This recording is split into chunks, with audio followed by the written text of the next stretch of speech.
അയാൾ എന്താണെന്നറിയോ? ആഇലുൽ മുസ്തക്ബിർ, അഹങ്കാരികളായ ദരിദ്രന്മാരായിരിക്കും. 5 പൈസക്ക് ഗതിയില്ലെങ്കിലും കിബറിനൊരു കുറവുണ്ടാവില്ല. ഞാൻ പറയലുണ്ട്, നാട്ടുകാർ പിരിവിട്ടിട്ടായിരിക്കും പെൺകുട്ടീൻ്റെ കല്യാണം നടത്തുന്നത്. തലേന്ന് ഗാനമേള ഉണ്ടാവും, അന്ന് വീഡിയോഗ്രാഫറും ഉണ്ടാവും. അഹങ്കാരത്തിനൊരു കുറവുണ്ടാവില്ല. വാപ്പന്റെ നയിപ്പോണ്ട് ജീവിക്കുന്ന ചില മക്കളുണ്ട്, ഒരു പണിക്ക് പോവില്ല. പക്ഷെ ഓന്റെ സ്വപ്നം എന്താണെന്നറിയോ? 1.5 ലക്ഷം റുപ്യന്റെ ഐഫോണ്. ഇങ്ങനെ അഹങ്കാരം കൊണ്ട് ജീവിക്കുന്ന ഒരു തലമുറ വളർന്നു വരുമ്പം നിങ്ങൾ ഖിയാമത്ത് നാൾ പ്രതീക്ഷിച്ചോന്നാ. ഇന്ന് പലർക്കും വലിയ വീടും സൗകര്യം ഉണ്ടാവും, ഒരു നല്ല മനസ്സുണ്ടാവില്ല, വിനയം ഉണ്ടാവില്ല. അള്ളാഹുവിന്റെ ഹബീബായ നബി തങ്ങളെ നോക്കൂ നിങ്ങൾ. കറുത്ത ബിലാലിനെയും വെളുത്ത അബ്ദുറഹ്മാനെയും ഒരുപോലെ റസൂലുള്ള സ്നേഹിച്ചു. ഇന്ന് ചിലർക്ക് ലോക്യം കൂടണേ ആ പവറിലുള്ളവർ എന്നെ വരണം, ആ തറവാടുള്ളവർ എന്നെ വരണം. ഞാൻ പറയലുണ്ട്, കല്യാണ വീട്ടിലേക്ക് ചെന്നാൽ പോലും ക്ഷണിച്ചിട്ട് എല്ലാവരും പോകുന്നതെങ്കിൽ നമ്മളെ തൊട്ടു മുൻപിലുള്ളവൻ അത്യാവശ്യം പവറിൽ ഡ്രസ്സൊക്കെ ഇട്ടിട്ട് തരക്കേടില്ലാത്തൊരു തറവാട്ടുകാരനാണ്. ക്ഷണിച്ചുണ്ടോയ പൊരക്കാരൻ കൈ പിടിച്ച് സലാം പറഞ്ഞ് ഭക്ഷണ ഹാളിൽ കൊണ്ട് ചിരുത്തിയിട്ട് കോരി കൊടുക്കുന്നവനോട് അറിയും, നമ്മളാൾ അങ്ങൊന്ന് നോക്കണം കേട്ടോ കാര്യമായിട്ട് എന്ന്. അതിൻ്റെ ബാക്കിൽ സാധാരണക്കാരൻ നാട്ടിൽ കൈക്കോട്ടെത്തുന്ന 53 മക്കളും പോകുകയാണെങ്കിലോ നിന്നെടുത്ത് നനങ്ങാതെ പറയും, തിന്നിട്ട് പോയാൽ മതി കേട്ടോ എന്ന് കൈത്തോണ്ട് ആംഗ്യം കാണിക്കും. മനുഷ്യന്റെ സ്വഭാവം പോലും അവന്റെ പവറും ദറജയും അനുസരിച്ചിട്ടാണെങ്കിൽ അള്ള തരുന്നത് ആ വിനയം. അത് പടച്ചവനോട് ചോദിക്കണം, റബ്ബേ എൻ്റെ മനസ്സിൽ ഇങ്ങനൊരു കിബറുണ്ടാക്കരുത്, എനിക്കൊരു വിനയം വേണം, എനിക്ക് അത്രയും ഒരു നല്ലൊരു മനസ്സിൻ്റെ ഉടമയാകാൻ പറ്റണം. ആ വിനയം, ആ താഴ്മ, അത് ദുനിയാവിൽ പടച്ചവനോട് പ്രാർത്ഥിക്കുന്നവർക്ക് അള്ള കൊടുക്കുന്നതാണ്. അങ്ങനെയുള്ള ആളുകളെ പടച്ച റബ്ബ് പറയുന്ന ഒരു വാക്കുണ്ട്, ദുനിയാവിൽ ഇന്നാക്രമക്കും ഇൻദല്ലാഹി അത്ഖാക്കും. നിങ്ങളിൽ അള്ള ഏറ്റവും വില മതിക്കുന്നത് ദുനിയാവിൽ പടച്ചോൻ എന്തൊക്കെ കൊടുത്തിട്ടും അതുകൊണ്ടൊക്കെ വിനയം കാണിച്ച് അള്ളാന്റെ അരികിലേക്ക് മനസ്സുകൊണ്ട് ചേർന്ന് നിന്നോനാ. ഇന്ന് ചിലരുടെ വാക്കും നോക്കും മതി നമ്മൾ സങ്കടപ്പെട്ടു പോകാൻ, ചിലരുടെ കിബിറ് മതി നമ്മൾ സങ്കടപ്പെട്ടു പോകാൻ, ചിലരുടെ ആ ശൈലിയും ആ ദേഷ്യവും ഇതൊക്കെ മതി നമ്മൾ വലിയ ബേജാറായി പോകാൻ. റസൂലുള്ളാന്റെ കാലഘട്ടത്തിന് ശേഷമുള്ളൊരു ചരിത്രമുണ്ട്. ആ ചരിത്രത്തിൽ നമുക്ക് കാണാൻ പറ്റും അമീറുൽ മുഅ്മിനീൻ ഉമർ ഇബ്നുൽ ഖത്താബിന്റെ ചരിത്രം. ആരാ ഉമർ റളിയല്ലാഹു അൻഹു? ജാഹിലിയ കാലഘട്ടത്തിൽ കൊന്നൊടുക്കപ്പെട്ടവന്റെ വിരലുകൾ മുറിച്ചു മാറ്റി അത് മാലയായി കഴുത്തിൽ ധരിച്ച് മക്കയിലെ തെരുവിലൂടെ നടന്നു പോകുമ്പം ഒരു ഇല പോലും അനങ്ങാൻ ഭയപ്പെട്ടിരുന്നു. അന്ന് ഉമറിന്റെ കാര്യത്തിൽ ഉമറിന്റെ മുഖം കാണുമ്പോഴേക്കും സർവ്വ വീടുകളിലെയും ആണും പെണ്ണും വാതിലടച്ചിരുന്നു എന്നുവരെ ജാഹിലിയ കാലഘട്ടത്തിൽ നമുക്ക് കാണാൻ സാധിക്കും. ഇസ്ലാമിലേക്ക് കടന്നു വന്നതിന് ശേഷം ഉമർ റളിയല്ലാഹു അൻഹുവിന്റെ ജീവിതത്തിന്റെ ചരിത്രം. രാത്രികാലങ്ങളിൽ വേഷം മാറി പാവപ്പെട്ടവന്റെ കുടിലുകളിലേക്ക് ഗോതമ്പ് ചാക്ക് ചുമലിലെടുത്ത് കയറി ചെന്ന് കൊടുത്തിരുന്ന അമീറുൽ മുഅ്മിനീൻ യൂഫ്രട്ടീസ് നദിയുടെ തീരത്ത് ഒരൊട്ടക കുഞ്ഞങ്ങാനും വെള്ളം കിട്ടാതെ മരിച്ചാൽ ഞാൻ എന്തെന്റെ റബ്ബിനോട് പറയുമെന്ന് ചോദിച്ച് നട്ടപ്പാതിര നേരെ തിറങ്ങി നടന്ന് ഒട്ടക കുഞ്ഞുങ്ങൾക്ക് പോലും വെള്ളമുണ്ടെന്ന് ഉറപ്പുവരുത്തുന്ന അമീറുൽ മുഅ്മിനീൻ ഉമർ ഇബ്നുൽ ഖത്താബ് റളിയല്ലാഹു അൻഹു. ആ ഉമർ ഇബ്നുൽ ഖത്താബ് റളിയല്ലാഹു അൻഹുവിനെ ഒരിക്കൽ മദീനത്തെ പള്ളിയിലേക്ക് കയറി വരുമ്പം അള്ളാന്റെ ഹബീബ് പറയുന്നുണ്ട്, ഉമറാണ് ഇസ്ലാമിന്റെ വാതിൽ. ആ വാതിൽ തകർക്കപ്പെടുമ്പോൾ ഇസ്ലാം നശിക്കാൻ തുടങ്ങും. ഉമർ റളിയല്ലാഹു അൻഹുവിന്റെ മുഖത്ത് നോക്കി പുഞ്ചിരിയോടെ റസൂലുള്ള പറഞ്ഞു, ഉമറേ, നീ എങ്ങാനും ഒരു വഴിയിൽ കയറിയാൽ ആ വഴിയിൽ പിശാച് പോലും വരാൻ മടിക്കും ഉമർ. അത്രക്ക് പേടിയാണ് ഉമറേ നിന്നെ. ആലോചിച്ചു നോക്കൂ, അന്നത്തെ 21 രാജ്യങ്ങളെ, മക്കയും മദീനയും ഷാമും സിറിയയും എത്യോപ്യയും ലബനാനും മിസ്റും അടക്കം കിസ്ര ചക്രവർത്തിമാരുടെ കീഴിലുണ്ടായിരുന്ന 21 രാജ്യങ്ങളെ ഏകോപിപ്പിച്ച് ഭരിച്ച് ഒരു തെറ്റലുകളുമില്ലാതെ, ഒരു വേർതിരിവുമില്ലാതെ, ഒരു ജാതീയതയും കാണിക്കാതെ, ഒരു വർഗവ്യത്യാസവും കാണിക്കാതെ 21 രാജ്യങ്ങളെ ഒരു ഭരണത്തിന്റെ കീഴിൽ ഏകോപിപ്പിച്ച് ഭരിച്ച ദ അൾട്ടിമേറ്റ് ഹീറോ, അൾട്ടിമേറ്റ് ഭരണാധികാരി ഉമർ ഇബ്നുൽ ഖത്താബ് റളിയല്ലാഹു അൻഹു.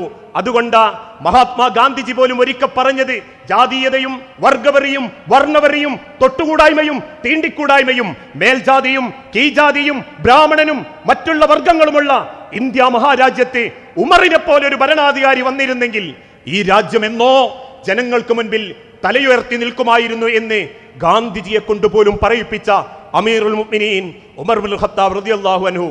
അദ്ദേഹത്തിന് കുത്തുകിട്ടുന്ന ഒരു രംഗമുണ്ട്. മദീന പള്ളിയിൽ നിന്ന് കുത്തുകിട്ടുമ്പം കൊടലടക്കം അദ്ദേഹത്തിൻ്റെ ഇത് പുറത്തേക്ക് ചാടും. വേദന കൊണ്ടും വെപ്രാളം കൊണ്ടും വയറ് പൊത്തിപ്പിടിച്ച് സഹാബാക്കൾ സങ്കടം പറഞ്ഞ് ചുറ്റും കൂടി നിൽക്കുമ്പം ആതിക ബീവിന്റെ മടിയിൽ തലവെച്ച് കിടക്കുന്ന ഉമർ റളിയല്ലാഹു അൻഹു സഹാബത്തിനോട് പറയും, സഹാബത്തെ പോയി നിസ്കരിച്ചിട്ട് വരി, സുബഹി ജമാഅത്ത് ഖളാക്കരുത്, നിസ്കരിച്ചിട്ട് വാ. സഹാബാക്കൾ വേഗം സുബഹി നിസ്കരിച്ച് ഉമറിന്റെ അരികിലേക്ക് എത്തി. ഉമർ റളിയല്ലാഹു അൻഹുവിന്റെ കണ്ണിങ്ങനെ അടയാൻ തുടങ്ങിയിട്ടുണ്ട്. ഉമർ റളിയല്ലാഹു അൻഹു വയറിങ്ങനെ പൊത്തിപ്പിടിച്ച് സഹാബത്തിനോട് പറയും, സഹാബാക്കളെ, എനിക്കൊരു വസിയത്തുണ്ട്, എനിക്കൊരു അന്ത്യ അഭിലാഷമുണ്ട്. സഹാബത്ത് ചോദിച്ച്, എന്തേ ഉമർ? ഞാൻ മരിച്ചാൽ, ഏത് നിമിഷവും ഞാൻ മരിക്കും, ഞാൻ മരിച്ചാൽ എൻ്റെ മയ്യത്തെടുത്ത് നിങ്ങൾ ആയിഷത്തു സിദ്ദീഖയുടെ വീട്ടിന്റെ വാതിൽക്കൽ കൊണ്ടുവെക്കണം. നമ്മളെ ഉമ്മ റസൂലുള്ളാന്റെ പ്രിയപ്പെട്ട ഭാര്യ ആയിഷ ബീവിന്റെ വാതിൽക്കൽ എൻ്റെ മയ്യത്ത് നിങ്ങൾ കൊണ്ടുപോയി കിടത്തണം. ആയിഷ ബീവി ഇതാരുടെ മയ്യത്താണെന്ന് ചോദിച്ചാൽ നിങ്ങൾ എന്നെ പരിചയപ്പെടുത്തണം, ഖത്താബിന്റെ മകൻ ഉമറിന്റെ മയ്യത്താന്ന് പറയണം. ഒരിക്കലും അമീറുൽ മുഅ്മിനീൻ ഉമറിന്റെ മയ്യത്താണെന്ന് പറയരുത്. ഖത്താബിന്റെ മോൻ ഉമറിന്റെ മയ്യത്താണ് ഇത് കിടത്തിയത് എന്ന് പറയണം. എന്തിനാണ് ഇവിടെ കിടത്തിയതെന്ന് ചോദിക്കുമ്പം എനിക്ക് വേണ്ടി നിങ്ങൾ വിനയത്തോടെ ആയിഷത്തു സിദ്ദീഖയോട് ചോദിക്കണം.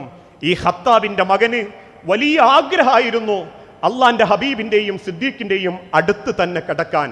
അതുകൊണ്ട് ആയിഷത്തു സിദ്ദീഖ, നിങ്ങൾ അനുവാദം തന്നാൽ നിങ്ങളെ വീടിന്റെ അകത്തുള്ള റസൂലിന്റെയും സിദ്ദീഖിന്റെയും ഖബറിന്റെ അരികിൽ ഒരാറടി മണ്ണ് ഈ ഉമറിനും കൊടുക്കാനുണ്ടോ എന്ന് ചോദിക്കണം. ആയിഷത്തു സിദ്ദീഖ അനുവാദം തന്നാൽ അവിടെ നിങ്ങൾ എന്നെ മറമാടിയേക്കണം. പക്ഷേ ആയിഷ അനുവാദം തന്നിട്ടില്ലെങ്കിൽ ആയിഷ ബീവിനെ പിന്നൊരിക്കലും കുറ്റം പറയാതെ നിങ്ങൾ എൻ്റെ മയ്യത്തെടുത്ത് ബഖയുൽ അർക്കദ് എന്ന പള്ളിപ്പറമ്പ് കൊണ്ടുപോയി അടക്കിയേക്കണം. അനുവാദം തന്നാൽ മാത്രം നിങ്ങൾ എൻ്റെ ഖബറിനെ ആയിഷ ബീവിൻ്റെ വീട്ടിൻ്റെ ഉള്ളിൽ റസൂലിൻ്റെയും സിദ്ദീഖിൻ്റെയും അടുത്ത് തന്നെ കുഴിച്ച് മറമാടണം.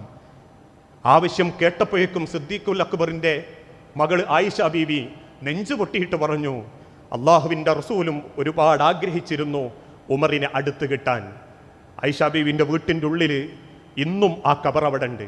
ആ ഖബറിലേക്ക് ഉമറിനെ ഇറക്കി വെക്കുമ്പം ആയിഷ ബീവി പറഞ്ഞു, അള്ളാഹിൻ്റെ ഹബീബ് ഒരിക്കൽ പറയുന്നത് ഞാൻ കേട്ടിട്ടുണ്ട്, എൻ്റെ ഉമ്മത്തിൽ ഇനിയൊരു പ്രവാചകൻ വരുമായിരുന്നെങ്കിൽ ഉമർ, അള്ളാഹു ഉമറിനെ അല്ലാതെ മറ്റൊരാളെയും തെരഞ്ഞെടുക്കില്ലായിരുന്നു. അതുകൊണ്ട് ഉമറും കിടക്കട്ടെ എൻ്റെ വാപ്പൻ്റെയും എൻ്റെ ഹബീബായ റസൂലിൻ്റെയും അരികിൽ. നിങ്ങൾ ആലോചിച്ച് നോക്കി മനുഷ്യരെ, എന്തൊരു വിനയം അല്ലെ! ആരാന്ന് ഉമർ? ഇന്ന് അത്രയൊന്നും വേണ്ട, 10 സെന്റ് അധികം ഉണ്ടായാൽ മതി. കിബറിന്റെ തലക്കന. എല്ലാവരും അത്തരക്കാരെന്ന് ഞാൻ പറയണില്ല. ആളും തരവും നോക്കിയിട്ട് സ്വഭാവം കാണിക്കുന്നവർ. വിനയം പടച്ചോൻ തരേണ്ടതാ. അത് എത്ര ഉന്നതിയിലെത്തിയാലും പടച്ചോൻ തരേണ്ടതാ വിനയം. അള്ളാഹിനോട് ചോദിക്കണം, റബ്ബേ എനിക്കൊന്നുമില്ലെങ്കിലും വിനയം തരണം, വിവേകം തരണം. 4-മത്തത് വൽ ഇനാ, പടച്ചോനെ ഐശ്വര്യം തരണം. ഞാൻ അവസാനിപ്പിക്കുക. അള്ളാഹു എങ്ങി തരുന്നതിൽ ഐശ്വര്യം തരണം. 1 കോടി റുപ്യ പടച്ചോൻ തന്നാലും ഐശ്വര്യം ഉണ്ടാവണമെന്നില്ല. ഇന്ന് പലർക്കും അതേ ഉള്ളൂ. അത്യാവശ്യം പൈസ ഉണ്ട്, വലിയ പൊരണ്ട്, ലക്ഷറി കാറുണ്ട്, സ്വൈര്യല്ല. എത്ര ആളുകൾ ആ പരാതി പറയല്, എല്ലാം ഉണ്ട് ഉസ്താദേ, പക്ഷെ എന്തോ ഒരു സ്വൈര്യല്ലായ്മ, ഒരു സമാധാനമല്ല മനസ്സിനൊന്നും. പടച്ചോൻ എന്ത് തന്നാലും അതിൽ ഐശ്വര്യമില്ലെങ്കിലേ ആ കോടികൾ ഉണ്ട് എന്നല്ലാണ്ട് ഒരു ഗുണം ഉണ്ടാവില്ല. 1 ഉറുപ്പ്യാണ് പടച്ചോൻ തരുന്നതെങ്കിൽ അതിലൊരു ബർക്കത്ത് ഉണ്ടാവണം. അല്ലാണ്ട് പടച്ചോൻ 1 ഉറുപ്പ്യക്ക് പകരം 1 ലക്ഷം ഉറുപ്പ്യ വരുമ്പം അല്ല എന്നെ ഭയങ്കര അങ്ങോട്ട് സ്നേഹിച്ചു എന്ന് ചിന്തിക്കണ്ട. അതിൽ ബർക്കത്തില്ലെങ്കിൽ ഏത് കാര്യത്തിലും ഐശ്വര്യം ഉണ്ടാവണം. കുടുംബത്തിൽ, ദാമ്പത്യത്തിൽ നിങ്ങൾ ആലോചിച്ച് നോക്കി, എത്ര ദാമ്പത്യങ്ങൾ അഭിനയിച്ച് ജീവിക്കുന്ന ഒരു ഐശ്വര്യവും ഇല്ല. അങ്ങോട്ടും അഭിനയിച്ച് ജീവിക്കുക. ഓക്കോനെയും കണ്ടുകൂടാ, ഓനോളെയും കണ്ടുകൂടാ. പിന്നെ മക്കളായപ്പോയതുകൊണ്ട് അങ്ങനെ അഡ്ജസ്റ്റ് ചെയ്ത് പോകുക തന്നെ. തിന്നാൻ കിട്ടുന്നുണ്ട്, കൊടുക്കാൻ പറ്റുന്നുണ്ട്, പുരയിൽ ജീവിക്കുന്നുണ്ട്. ആഴ്ചയിലോ മാസത്തിലോ ഒരിക്കൽ പോലും കെട്ടിയ പെണ്ണിനൊന്നും മാറത്തേക്ക് ചേർത്ത് പിടിച്ച് ഒരു ഉമ്മ കൊടുത്ത് നാളെ അള്ളാന്റെ കോടതിയിൽ മനസ്സമാധാനത്തോടെ എനിക്ക് ഉത്തരം പറയാൻ പറ്റണമെന്ന് ചിന്തിക്കലുണ്ടോ? ഇല്ല. തിന്നും അങ്ങോട്ട് ഇരിഞ്ഞടക്കും, തിന്നും ഇങ്ങോട്ട് ഇരിഞ്ഞടക്കും. ഇപ്പൊ ഞാൻ പറയാറുണ്ട്, മരം കയറാൻ അറിയുന്ന കൊരങ്ങന്റെ കൈമേൽ ഏണി കിട്ടിയ മാതിരി ഫോണും കൂടി കിട്ടിയപ്പോൾ 10ാം ക്ലാസ്സിലെ ബന്ധമുണ്ട്.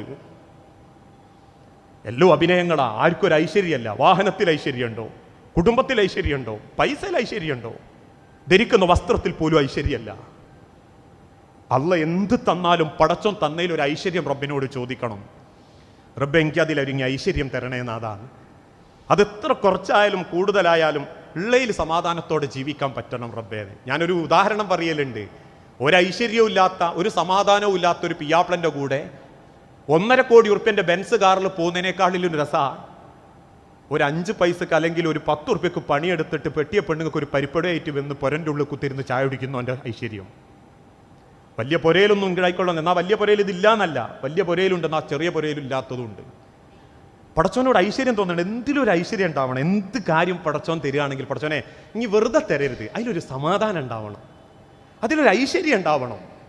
ആ ഐശ്വര്യ ഇന്ന് കുടുംബത്തിൽ നിന്ന് പലർക്കും നഷ്ടപ്പെട്ടുകൊണ്ടിരിക്കുന്നത്. ആ ഐശ്വര്യം പടച്ചോനോട് ചോദിക്കണം. അള്ളാഹിന്റെ ഹബീബ് പറഞ്ഞല്ലോ, ലൈസൽ ഇനാ അൻ കസറത്തിൽ അർള് വലാകിന്നൽ ഇനാ ഇനൻ നഫ്സ്. ഒരുപാട് തിന്നാനുണ്ടാവുക, വലിയ വീടാവുക, സൗകര്യങ്ങൾ ഉണ്ടാവുക എന്നതല്ല ഐശ്വര്യം.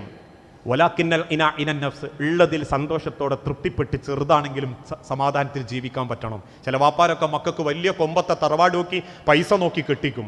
അവസാനം 4-ാം മാസം മോള് കണ്ണീരേറ്റ് വരുമ്പോൾ ചില വാപ്പാർ പറയുന്നത് കാണല്ലേ, ഞാൻ നോക്കിയതൊക്കെ വെറുതെ ആയിപ്പോയി, ഇതൊന്നും അല്ല അതിനും വേണ്ടതെന്ന്. ഐശ്വര്യം മനസ്സിലുണ്ടാവണം, ഐശ്വര്യം സമാധാനത്തിലൂടെ ഉണ്ടാക്കണം. അതുകൊണ്ടാണ് ഏത് കാര്യം പടച്ചോൻ തന്നാലും അള്ള തൊട്ടപ്പുറത്ത് അതിനെക്കൊണ്ട് പരീക്ഷിക്കുന്നുള്ളൊരു ചിന്ത ഉണ്ടാവണം. നമുക്ക് കിട്ടുന്ന ഏത് അനുഗ്രഹങ്ങളും നമ്മളത് അനുഗ്രഹമാണെന്ന് വിചാരിച്ചാലും അത് അനുഗ്രഹം അല്ലാണ്ടാക്കി മാറ്റാൻ റബ്ബിന് നിമിഷം മതി. നമ്മൾ കിട്ടും, നമ്മൾ വിചാരിക്കും അല്ല അത് കിട്ടിയല്ലോ എന്ന്. പക്ഷെ അത് അനുഗ്രഹം അല്ലാണ്ടാക്കാൻ പടച്ചോൻ്റെ ഒരു സെക്കൻഡ് മതി. ഒരു ഉദാഹരണം പറയാറുണ്ട്. ജർമ്മനിയിലെ ഏറ്റവും വലിയ ഫോട്ടോഗ്രാഫർ ആയിരുന്നു കെവിൻ കാർട്ടൻ. ഞാൻ അവസാനിപ്പിക്കാട്ടോ, അതുകൂടി പറഞ്ഞാൽ നിർത്തും. കെവിൻ കാർട്ടൻ അന്ന് ലോകപ്രശസ്തനായ ഒരു ഫോട്ടോഗ്രാഫറാണ്. ജർമ്മനി എന്ന രാജാധികാര ഭരണകൂടം അദ്ദേഹത്തെ സൊമാലിയയിലേക്ക് പറഞ്ഞയച്ചു. എന്തിന്? പട്ടിണിയുടെ ചിത്രങ്ങൾ എടുക്കാൻ. അന്ന് അദ്ദേഹം സൊമാലിയയിലേക്ക് കാലുകുത്തി. സൊമാലിയയിലെ പല ഗ്രാമങ്ങളിലൂടെയും അദ്ദേഹം നടന്നു പട്ടിണിക്കാരുടെ ഫോട്ടോ എടുക്കാൻ. അദ്ദേഹം ആഗ്രഹിച്ചൊരു ഫോട്ടോ ഒന്നും കിട്ടുന്നില്ല. അവസാനം അദ്ദേഹം തിരിച്ചു പോകുന്നതിൻ്റെ തലേന്ന് അദ്ദേഹം ഒരു ചിത്രം കണ്ടു, അല്ലെങ്കിൽ ഒരു രംഗം കണ്ടു. സൊമാലിയയിലെ വറ്റി വരണ്ട ഭൂപ്രദേശത്തു കൂടി ഒരു വയലിലൂടെ എല്ലും തോലുമായൊരു പാവം പെൺകുട്ടി ദാഹിച്ച് ഇങ്ങനെ മുട്ടിലയഞ്ഞിങ്ങനെ നീങ്ങുക. വയലിൽ കൂടെ പൊരി വെയിലത്ത്. ആ വയലിലൂടെ ആ പെൺകുട്ടി ഇങ്ങനെ നീങ്ങുന്നുണ്ട്. ഇടയ്ക്ക് ചലനമില്ലാണ്ടാവും, പിന്നെയും ശ്വാസം എടുത്തിട്ട് ആ ചെറിയ പെൺകുട്ടി എല്ലും വാരുമൊക്കെ ഉന്തി എല്ലും തോലുമായ പെൺകുട്ടി ഇങ്ങനെ ഏഞ്ഞു നീങ്ങും. അദ്ദേഹത്തിന് അതിങ്ങനെ നോക്കി നിൽക്കുമ്പോഴാണ് പെട്ടെന്നൊരു കഴുകൻ പറന്നു വന്ന ആ പെൺകുട്ടീൻ്റെ ബേക്കിൽ ഇങ്ങനെ കാത്തുക്കും. നിങ്ങൾ കണ്ടതായിരിക്കും ആ ചിത്രം. ആ കഴുകൻ ആഗ്രഹിക്കുന്നത് എന്താണെന്നറിയോ? ഈ കുട്ടി ഒന്ന് മരിച്ചു കിട്ടി അതിനെ കുത്തി തിന്നാന്ന. ഈ കുട്ടി ആഗ്രഹിക്കുന്നത് എന്താണെന്നറിയോ? ഒരിറക്ക് വെള്ളം കിട്ടിയെങ്കിൽ ഒന്ന് ജീവിക്കാന്ന. പട്ടിണിയുടെ 2 മുഖങ്ങൾ എന്ന് പറഞ്ഞിട്ട് ആ ചിത്രം കെവിൻ കാർട്ടൻ വീഡിയോയിൽ പകർത്തി, ഫോട്ടോ എടുത്തു. അദ്ദേഹം അയച്ചു കൊടുത്ത ആ ഫോട്ടോ ലോക പ്രശസ്തമായി. രാജ്യങ്ങൾ ഭേദിച്ച് അദ്ദേഹത്തിന് ഒരുപാട് പാരിതോഷികങ്ങൾ കിട്ടി. രാജ്യങ്ങൾ മുഴുവനും കൊടുക്കാവുന്ന സമ്പത്തിന്റെ വലിയ അംഗീകാരങ്ങളാ കെവിൻ കാർട്ടൻ കൊടുത്തു. ആ 2 ചിത്രങ്ങളെ കൊണ്ട് അദ്ദേഹം ലോക പ്രശസ്തനായി. 8 മാസം, 1 വർഷത്തിലധികം അദ്ദേഹത്തിന് അതിന്റെ പേരിൽ കോടിക്കണക്കിന് സമ്പത്തുകൾ കിട്ടി, അംഗീകാരം കിട്ടി. പല രാജ്യങ്ങളും അദ്ദേഹത്തെ ക്ഷണിച്ചോണ്ടുപോയി അദ്ദേഹത്തിന് പൂമാലകൾ കൊടുത്തു. കാരണം വല്ലാത്തൊരു രംഗാണ്. ആ ചിത്രങ്ങൾ കണ്ടിട്ടുണ്ടാവും, ഇന്നുണ്ടത്. മരിക്കാൻ കാത്തു നിൽക്കുന്ന ഒരു പിഞ്ചു കുഞ്ഞും അതിന്റെ ബേക്കിൽ അത് മരിച്ചു കഴിഞ്ഞാൽ തിന്നാൻ കാത്തു നിൽക്കുന്ന ഒരു കഴുകനും. പക്ഷേ അദ്ദേഹത്തിന്റെ അവസാനത്തെ ഒരു മീറ്റിംഗിനിടയിൽ ഒരുപാട് വിദ്യാർത്ഥികൾ കൂട്ടം കൂടിയിരിക്കുന്ന ഒരു യൂണിവേഴ്സിറ്റിയിലെ ആ ഫോട്ടോയെപ്പറ്റി ചർച്ച ചെയ്ത് അദ്ദേഹം രോമാഞ്ചം കൊള്ളുമ്പം, അദ്ദേഹത്തിന്റെ കഴിവും അദ്ദേഹത്തിന്റെ ക്ലിക്കും ഒക്കെ പറ്റി വാചാലമാകുമ്പം, സദസ്സിലുള്ള ഒരു 21ാം ക്ലാസ് വിദ്യാർത്ഥി പെൺകുട്ടി അദ്ദേഹത്തോട് ചോദിച്ചു, കെവിൻ കാർട്ടൻ, എനിക്കൊരു ചോദ്യമുണ്ട്. അദ്ദേഹം ചോദിച്ചോളൂ. ആ ചിത്രത്തിൽ അവിടെ എത്ര കഴുകന്മാരുണ്ടായിരുന്നു? കെവിൻ കാർട്ടൻ എന്ന മനുഷ്യൻ കൂളായി പറഞ്ഞു, ഒരു കഴുകൻ. ചിത്രത്തിൽ കണ്ടില്ലേ, ഒരു കഴുകനേ ഉള്ളൂ. ഉടനെ പെൺകുട്ടി പറഞ്ഞു, അല്ല കെവിൻ കാർട്ടൻ, അവിടെ 2 കഴുകന്മാരുണ്ടായിരുന്നു. ഒന്നാ കുഞ്ഞിനെ കൊന്നു തിന്നാൻ കാത്തു നിൽക്കുന്ന യഥാർത്ഥ കഴുകനും, രണ്ടാമത്തത് ആ ക്ഷീണിച്ചെല്ലും തോലുമായ പെൺകുട്ടിക്ക് ഒരു ഗ്ലാസ് വെള്ളം പോലും കൊടുക്കാതെ ആ ഫോട്ടോ എടുത്ത് വൈറലാവാനും പണം സമ്പാദിക്കാനും നിന്ന നിങ്ങളും ആ കഴുകനും തമ്മിൽ എന്ത് വ്യത്യാസമാണ് കെവിൻ കാർട്ടൻ? ആ കുട്ടിക്ക് പിന്നീട് എന്ത് സംഭവിച്ചെന്നോ, ആ കുട്ടി ജീവിച്ചെന്നോ, ആ കുട്ടിക്ക് ഒരു തുള്ളി വെള്ളം കൊടുക്കാൻ പോലും താങ്കളെ കൊണ്ട് പറ്റിയിട്ടില്ലെങ്കിൽ, ആ മരിക്കാനിരിക്കുന്ന പെൺകുട്ടിയെ കൊണ്ട് ലാഭം കൊയ്ത കെവിൻ കാർട്ടൻ താങ്കളും കഴുകനും ഒരേപോലെയാണെന്ന് ആ പെൺകുട്ടി പറഞ്ഞപ്പം അന്ന് വരെ അംഗീകാരങ്ങൾ വാങ്ങിക്കൂട്ടിയിരുന്ന കെവിൻ കാർട്ടന്റെ കണ്ണു നിറയാൻ തുടങ്ങി. മാസങ്ങളോളം അദ്ദേഹം വീട്ടിന്റെ പുറത്തിറങ്ങാതായി. വിഷാദരോഗം ബാധിച്ചു. അവസാനം വർഷങ്ങൾക്കിപ്പുറം അദ്ദേഹം ആത്മഹത്യ ചെയ്തു. അദ്ദേഹത്തിന്റെ സർവ്വസമ്പത്തുകളും സാധുക്കൾക്ക് എഴുതി കൊടുത്ത് അദ്ദേഹം ആത്മഹത്യ ചെയ്തു. നമ്മൾ ചിന്തിച്ചു നോക്കി മനുഷ്യരെ, റബ്ബ് തരുന്നത് എന്തിൻ്റെ പിന്നിലും എന്തിൻ്റെ അപ്പുറവും റബ്ബിന് വിചാരിച്ചാൽ അത് നശിപ്പിക്കാൻ പറ്റും. പടച്ചോൻ 1 ലക്ഷം ഉറുപ്പിക വരുമ്പോഴേക്കും അത് ഭയങ്കര ഐശ്വര്യാന്ന് കരുതണ്ട. ആ 1 ലക്ഷം കൊണ്ട് പടച്ചോൻ സകല ഐശ്വര്യക്കേടും വരുത്തല്ലേ എന്ന് പ്രാർത്ഥിക്കണം. ആരോഗ്യം പടച്ചോൻ തന്നിട്ടുണ്ടെങ്കിൽ പടച്ചോനെ ഈ ആരോഗ്യത്തിൻ്റെ ഐശ്വര്യം തരണേ എന്ന് വിചാരിക്കണം. അല്ലാണ്ട് ഈ ആരോഗ്യം നശിക്കുന്നത് ആണെങ്കിൽ നഷ്ടപ്പെട്ടു പോകുന്ന ആരോഗ്യത്തെപ്പറ്റി പിന്നീട് നമ്മൾ കരയേണ്ടി വരും. ഈ 4 കാര്യങ്ങൾ റബ്ബിനോട് എപ്പോഴും ചോദിക്കേണ്ടതാ. ഇതിന് റബ്ബിനെ തരാൻ പറ്റും. ഞാൻ പട്ടിണിയാണ്, നിങ്ങൾക്ക് എനിക്ക് കിട്ടുണ്ട തരാം. ഞാൻ ഹോസ്പിറ്റലിലാണ്, എനിക്ക് മരുന്നുണ്ട തരാം. പക്ഷെ ഈ 4 കാര്യങ്ങൾ റബ്ബിന് മാത്രം തരാൻ പറ്റുന്നതാ. അല്ലാഹുമ്മ ഇന്നി അസ്അലുക്കൽ ഹുദാ, പടച്ചോനെ എനിക്ക് സന്മാർഗം വേണം. വത്തുക, എനിക്ക് തഖ്വ വേണം. വൽ അഫാഫ, എനിക്ക് വിവേകം വേണം, വിനയം വേണം. വൽ ഇനാ, എനിക്ക് തരുന്നതിലൊക്കെ ഒരു ഐശ്വര്യം വേണം. ഇത് 4ഉം പടച്ചോൻ തന്നിട്ടില്ലെങ്കിൽ ചിലപ്പോൾ നിസ്കാരവും നോമ്പൊക്കെ ജോറായിട്ട് അങ്ങനെ നടക്കുന്നുണ്ടാവും, തക്കുവേ ഉണ്ടാവില്ല, ഒരു കുന്തവും ഉണ്ടാവില്ല. അതങ്ങനെ ഒരു യാന്ത്രികമായിട്ട് അങ്ങനെ പോകുന്നുണ്ടാവും. കയ്യെട്ടുന്നുണ്ട്, സലാം വീട്ടുന്നുണ്ട്. ഇതിലിപ്പോൾ എന്താ ചെല്ലിയെന്ന് ചോദിച്ചാൽ അള്ളാഹു ആയാലും തറാവിക്ക് നിൽക്കുന്നുണ്ട്, 11 കഴിയുന്നുണ്ട്, പകുതി ഉറങ്ങി എണീറ്റ് പോകുന്നുണ്ട്. എന്തൊക്കെ ഇപ്പം മൊയിലാർ ഓതിയെന്ന് ചോദിച്ചാൽ അള്ളാഹു ആയാലും. റമദാൻ ഇപ്പം 22 ആയല്ലോ, അൽഹംദുലില്ലാ 22 ആയി, ഇനി ഒരു 6 എണ്ണം കൂടി 8 എണ്ണം കൂടി അല്ല ഉള്ളൂ എന്നുള്ളൊരു സമാധാനം ഉണ്ടാവും. ഇത്രയും ഉണ്ടാവും. അല്ലാണ്ട് പോവുകയാണല്ലോ റബ്ബേ, 22 ദിവസം എനിക്ക് 22 പേജ് ഓതാൻ പറ്റിയോ, 22 ദിവസം കൊണ്ട് എനിക്ക് പടച്ചോന്റെ മുൻപിൽ എൻ്റെ മനസ്സൊന്ന് കഴുകാൻ പറ്റിയോ, 22 ദിവസം കഴിഞ്ഞ് ഇനി 8 ദിവസം കൂടി കഴിഞ്ഞാൽ അടുത്ത റമദാനിലേക്ക് ഞാൻ ഉണ്ടാകുമോ, ബേജാറൊന്നും ഉണ്ടാവില്ല. തീരാനാകുകയാണല്ലോ എന്നുള്ളൊരു സമാധാനം മാത്രം. എല്ലാവരും അത്തരക്കാരെന്നല്ലോ. ഈ 4 കാര്യം പടച്ചോനോട് ചോദിച്ച് വാങ്ങേണ്ടതാ. 22 ദിവസത്തിൻ്റെ അടുക്ക് ഒരു തവണ ഇത് ചോദിക്കാൻ നമുക്ക് പറ്റിയിട്ടില്ലേ? നമ്മളൊക്കെ വലിയ അബദ്ധങ്ങളിലേക്കാണ് പിന്നെ പോയിക്കൊണ്ടിരിക്കുന്നത്. വലിയ സങ്കടകരമായൊരു പര്യവസാനമായിരിക്കും നമുക്കുണ്ടാവും. അങ്ങനെ ആവാതിരിക്കാൻ ഓരോരുത്തരും ഈ പ്രാർത്ഥന നിർബന്ധമായും ജീവിതത്തിൽ പതിവാക്കുക. അല്ലാഹുമ്മ ഇന്നി അസ്അലുക്കൽ ഹുദാ വത്തുഖ വൽ അഫാഫ വൽ ഇനാ. പടച്ചോനെ, എനിക്ക് സന്മാർഗം വേണം. ഞാൻ മുസ്ലിം ആക്കിയതുകൊണ്ട് കാര്യമല്ല റബ്ബേ. കാരണം മുസ്ലിമായ അൻസാറും മുസ്ലിം അല്ലാത്ത അൻസാറും പടച്ചോന്റെ അടുത്തേക്ക് എത്തുമ്പോൾ അള്ളാഹ് ഹിദായത്ത് തന്നിട്ടില്ലെങ്കിൽ രണ്ടാളും ഒരേപോലെയാണ്. പേരുകൊണ്ടല്ല പടച്ചോൻ തീരുമാനിക്കുന്നത്, ഓന് കിട്ടിയ ജീവിതത്തിൻ്റെ സന്മാർഗം കൊണ്ടാണ്. അതുകൊണ്ട് നാദാ, ദീനനുസരിച്ച് ജീവിക്കാൻ, ഹക്കായ നിലക്ക് തഖ്വയോടുകൂടി ജീവിച്ചു മരിക്കാൻ ഞങ്ങൾക്ക് ഓരോരുത്തർക്കും നീ തൗഫീക്ക് നൽകി അനുഗ്രഹിക്കണമേ. അറിഞ്ഞും അറിയാതെയും ചെയ്തു കൂട്ടിയിട്ടുള്ള പാപങ്ങളെല്ലാം പുറത്ത് നിന്റെ സ്വർഗത്തിൽ ഇതേ രൂപത്തിൽ നീ ഞങ്ങളെ ഒരുമിപ്പിച്ചു കൂട്ടി അനുഗ്രഹിക്കണമേ. മക്കളില്ലാതെ പരീക്ഷിക്കപ്പെടുന്ന ഒരുപാട് ഇണകളുണ്ട് റബ്ബേ. മക്കളെന്ന അനുഗ്രഹം നൽകി ഓരോ കുടുംബങ്ങളോടും നീ കാരുണ്യം കാണിക്കണമേ. ചെറുതും വലുതുമായ പല അസുഖങ്ങളിലും മനസ്സ് വേദനിച്ച് ജീവിക്കുന്നവരുണ്ട് നാഥ. എല്ലാവരുടെ അസുഖങ്ങളും എളുപ്പം ശിഫ നൽകി ആരോഗ്യത്തോടെ ദീർഘായുസ്സോടു കൂടി ജീവിക്കാൻ ഓരോരുത്തർക്കും നീ തൗഫീക്ക് നൽകണമേ.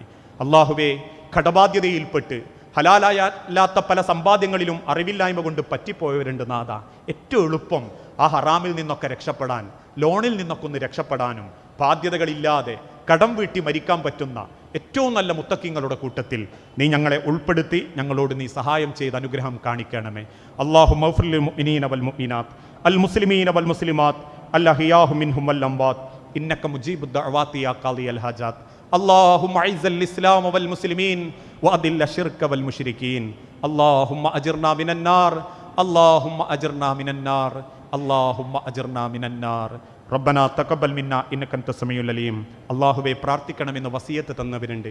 ചെറിയ കുഞ്ഞടക്കം ആശുപത്രിയിൽ അങ്ങേയറ്റം വേദനിക്കുന്ന രോഗത്തിനടിമപ്പെട്ടവർ നാദാ, എല്ലാവരുടെ അസുഖങ്ങളും മാറ്റിക്കൊടുത്ത് എല്ലാവർക്കും ആഫിയത്തും ദീർഘായുസ്സും നൽകി ഓരോ കുടുംബത്തിലും നീ സമാധാനം പ്രദാനം ചെയ്യണമേ. മരിച്ചുപോയ ഞങ്ങളുടെ സഹോദരീ സഹോദരന്മാർ, മാതാപിതാക്കൾ, മക്കൾ, ഭാര്യമാർ, ഭർത്താക്കന്മാർ, പ്രിയപ്പെട്ട മക്കൾ ഓരോരുത്തരുടെ ഖബർ നീ വിശാലമാക്കുകയും അവരെയും ഞങ്ങളെയും ജന്നാത്തുൽ ഫിർദൗസിൽ ഒരുമിപ്പിച്ചു കൂട്ടുകയും ചെയ്യണമേ. റബ്ബേ, ഈ 22 നോമ്പുകളെ യഥാർത്ഥ നിലക്ക് ഉപയോഗപ്പെടുത്തി മനസ്സും ശരീരവും അള്ളാഹുവിങ്കിലേക്ക് ചേർത്ത് നിർത്തി ഒരു നല്ല മുത്തക്കിയും മുഅ്മിനുമായി മരിക്കാൻ നീ ഭാഗ്യം നൽകുന്നവരുടെ കൂട്ടത്തിൽ ഞങ്ങളെ ഉൾപ്പെടുത്തി അനുഗ്രഹിക്കണമേ. അല്ലാഹുമ്മ ഇന്നി അസ്അലുക്കൽ ഹുദാ വത്തുഖാ വൽ അഫാഫ വൽ ഇനാ വസല്ലല്ലാഹു അലാ നബീന. അസ്സലാമു അലൈക്കും.